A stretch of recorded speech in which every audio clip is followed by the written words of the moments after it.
So I have mainly been using the iPhone 17 Pro since launch as my daily driver. And the more I use this phone, the more it just reminds me of a Porsche. You see, the Porsche 911, for example, gets major upgrades every few years. Maybe a facelift, maybe some more horsepower, or maybe an electric motor gets added. But every single year, you'll get maybe some new color options, maybe some interior changes, or maybe some tech upgrades, little things. But over time, those little things really add up to make the car much better. However, it still feels and drives like a Porsche. Same thing here. This phone got a new design this year, but it still feels like an iPhone. It still performs like an iPhone, and it still takes photos like an iPhone. But is it better than the older one? Absolutely. Is it significantly better than a few-year-old iPhones? Absolutely. But should you upgrade? Well, just like a Porsche, it has its pros and cons. So let's talk about them. So from the very first day I started using this phone, I immediately noticed just how much better it feels to hold it in your hand. There are no hard edges, no sharp corners. It just feels like one smooth piece, like a pebble in your hand. And I think a lot of that has to do with this smooth matte finish aluminum it has, which you can argue is a downgrade. Absolutely, you would be correct in terms of durability because it's a lot softer than titanium. It's easier to scratch and dent and everything. However, if you look at Apple's reasons for this switch, their claims seem to make sense. You see, after running a few benchmarking tests to get this phone to sort of heat up a little, I was able to notice pretty quickly that this phone doesn't heat up as much and as quickly as the 16 Pro. And unlike the 16 Pro, this phone doesn't seem to get warm from like one specific area. For the 16 Pro, it's around the back corner, around the top area, which is where the processor is. But this phone sort of heats up as a whole, which makes sense because the vapor chamber inside is meant to move the heat from the processor and spread it all around. So it seems to be doing its job, and very well actually, because it can also maintain the peak performance for a longer time compared to the 16 Pro. However, unlike a Porsche, you can't really customize this thing, at least from the outside. I guess you can do it from the inside. You can change the wallpaper. If you like the one I'm using, the link's below, you know where to get them. But from the outside, you only get 3 colors. And if you want to take my advice, just go for the silver. I think this is the best one. I ended up going with the blue first, used it for about a week, kind of regretted it. Got the silver, returned the blue, and I'm sticking with this now. So just get this. The orange, in my opinion, is just too bright, too vibrant for my liking. So I think this is the color to get this year. However, if you have the blue or even the silver or even the orange, any color, just like you would get PPF for a Porsche, for this phone, you might want to consider picking up a clear case, just like this one from D-Brand, the Ghost case. This is basically a PPF for this phone. It's perfectly clear, so it does a great job of showing the color of this phone, and it protects it from scratches, dents, and scuffs that you might get, just like PPF would protect the paint of a car. However, unlike other clear cases, this one will not yellow. The camera plateau is entirely covered, which means this phone is basically 100% scratch proof. On the front, I'm also using the Prism screen protector from D-Brand. It's super easy to install, and if you actually pick it up with this case and use code Spixel, you can get 42% off the Prism. So you're welcome. I'll leave links below. Check these out. Now, on the front of this phone, there are mainly 2 new changes. So one, there is an anti-reflective coating, which in my opinion is kind of mediocre. You can sort of see it that it's there if you especially have a 16 Pro right beside, but other than that, it's very hard to notice, and I don't think it's very useful. The second thing is that this phone has a higher brightness. It goes up to 3000 nits compared to 2000 on the 16 Pro. Now, I never felt like the 16 Pro didn't get bright enough. So what actually matters is how long this phone can maintain the peak brightness when you actually need it, like on a sunny day. So what I like to do with these phones is test that. So I'll put these phones under my studio light, and I'll bring the light close enough so that the lights that's actually hitting the phones is equivalent to the brightness of a sunny day. And from this test, I was able to tell that the 17 Pro got gradually darker and darker the entire time I was under the light, but the biggest drop in brightness was around the 40-minute mark. For the 16 Pro, it was around 20 minutes.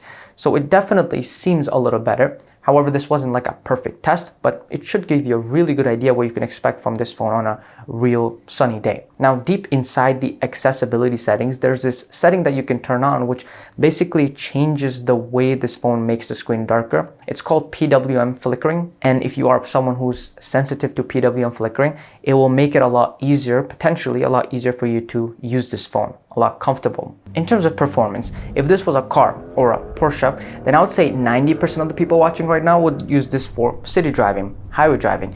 You wouldn't go to the track every single day. So as they say, a Porsche is great as an everyday car. This is great for everyday tasks. It's more than fast enough and snappy for opening apps, calling, texting, browsing, watching videos, scrolling through social media, and whatnot. However, if you want to go to the track, just like a Porsche, it's fast and powerful. There is an A19 Pro chip inside this phone, which is just as powerful, or I think even a little more than this Mac. This is the M1 MacBook Pro.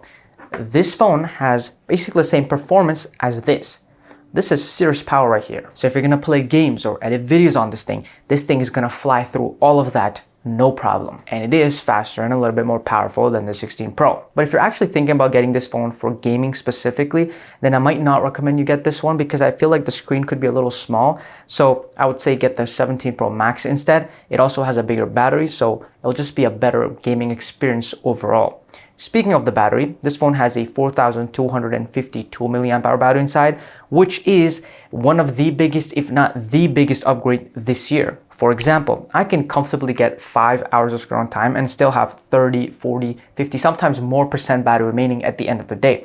Or sometimes I can get 7, 8, 9 hours of screen on time and still have a few percent remaining at the end of the day, which is really good battery life. Honestly, it's been years since I've seen this kind of results on iPhones. I think the 11 Pro, the 13 Pro were some of the last ones to have like really good battery life. So this phone finally is putting iPhones back in the game. And you know what this also means? There's this setting in the battery settings that you can turn on, which basically limits the charge limit, so you can limit to like 80%.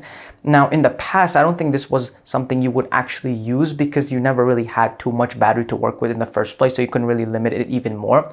However, now that you have so much more extra battery life, you can set a charge limit to, let's say, 80, 85% and still make it through your day on a single charge. But what that setting will do now is potentially significantly reduce your battery degradation and give you a much better battery health in the long run.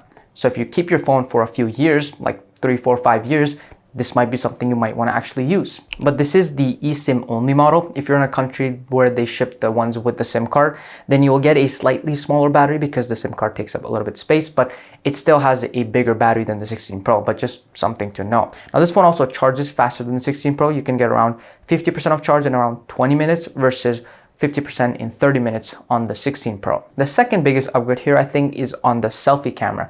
Because yes, you can take photos and videos in landscape without having to turn your phone sideways.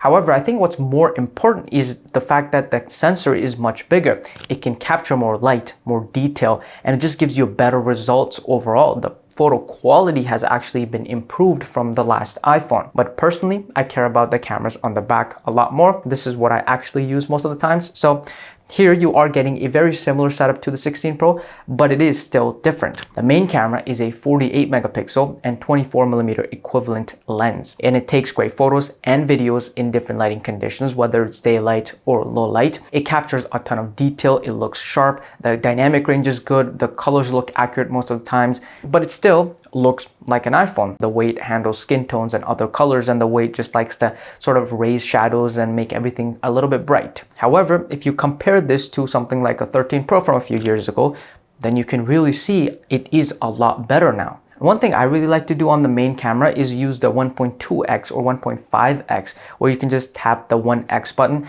and it digitally crops in to give you a different focal length. I think it can give you pretty good results a lot of times. The ultra-wide, also 48 megapixels, and it takes great photos and videos in different lighting conditions, even great macro shots. However, because it doesn't have the same sensor as the main camera, it's not quite good in terms of detail, and especially low light conditions. And that is something I want to talk about. I feel like a lot of people think that this phone has all the same cameras, but that's just not true.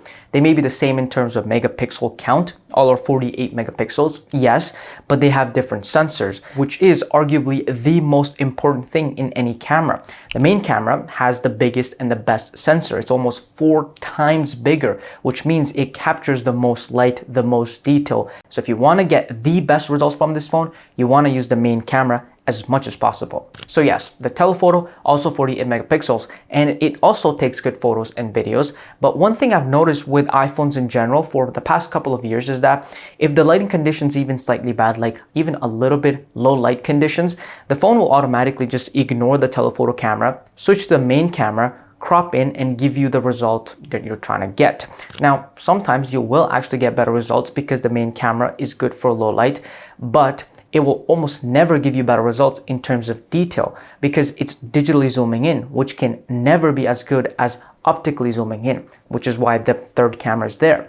But Apple doesn't like to use it very much. But this issue has been fixed or sort of improved on the 17 Pro. It seemed to rely less on the main camera and actually use the third camera. However, I've noticed that this phone still heavily relies on the main camera for exposure and white balance if you're trying to use a telephoto or even the ultra wide angle camera. Here's a quick example. So I'm going to take a photo of this scene. You can see it's nothing too dark. There are lights inside the PC. There's literally a studio light over here, but there are also shadows over there. So let's point the camera in this direction and you can see it doesn't think it's too dark. It's not trying to use night mode because the main camera is not covered. So let's take this photo and now I'm going to cover the main camera. Now it thinks it got too dark because it's trying to use night mode, but let's take this photo. We have to wait a second. And I think it's very clear which photo is better, the one with the main camera covered. It has less noise. Now, I think a lot of that has to do with consistency. That's also why on iPhones, if you use either one of the cameras, you get very consistent results across all cameras. There are no huge color shifts, but the downside to that is you don't always get the best results in terms of detail and noise performance. So it seems like Apple's prioritizing speed over a better photo. And I'm not sure if I like this because I would probably be okay waiting an extra second to get a much better photo because this isn't something you can fix after taking the photo. Doesn't matter how good the algorithm is because you're actually capturing more light in real time as you wait that extra second. So this is something where things could be improved a lot, potentially. So just like no car is perfect, the Porsche 911 is not perfect. This phone isn't perfect. It has its flaws. However, overall, I think it's a pretty good phone, and this year it seems like a good year to upgrade. If you have been waiting for a few years to upgrade, now might be the time, especially if you're someone who likes to keep the same phone for a few years, maybe 3, 4, 5 years, because I can already see this phone aging very well in the long run. And a lot of that has to do with the great battery life. But that's all for this video. If you enjoyed watching, consider subscribing, and I'll see you later.